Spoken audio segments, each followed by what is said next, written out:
আমার আল্লাহ বলে এই জমিনটা আমি পুরায়া তামা বানা দিব। এই জমিনের মধ্যে যত পানি আছে পানিগুলো আমি আল্লাহ পুরায়া ছাই বানা দিব। যেদিন কিচ্ছু বলতে কিচ্ছু থাকবে না, সেদিন থাকবে শুধু আমার আল্লাহ। আজকে কার জন্য সুদ খাও, কার জন্য ঘুষ খাও, কার জন্য ব্যভিচার করো, কার জন্য অন্যায় করো রে মন, কার জন্য তোমরা এত বাহাদুরি করো। আরে আজকে একটা কথা বলতে গেলে কষ্ট হয়। এই জমিনটা আল্লাহ পুরায়া তামা বানায়া দিবে। এই জমিনের মাটিগুলো পুড়ে হবে তামা।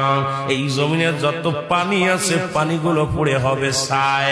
এই দুনিয়ার মধ্যে কিচ্ছু যেদিন থাকবে না, ওই তুরস্কের কত বাহাদুর, কত টাকাওয়ালা মিনিটের মধ্যে 30 সেকেন্ডের ভূমিকম্পে পথের ফকির হয়ে গেছে, রাস্তার ভিখারি হয়ে গেছে।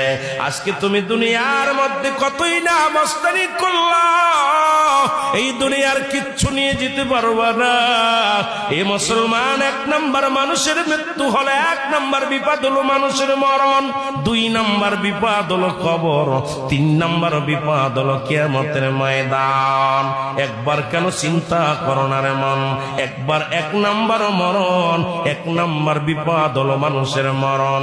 এই মরণের পেয়ালা পান করতে হবে, এর মধ্যে কোন সন্দেহ নাই। জোরে জোরে চিল্লায়া বলা যাবে না ঠিক কিনা?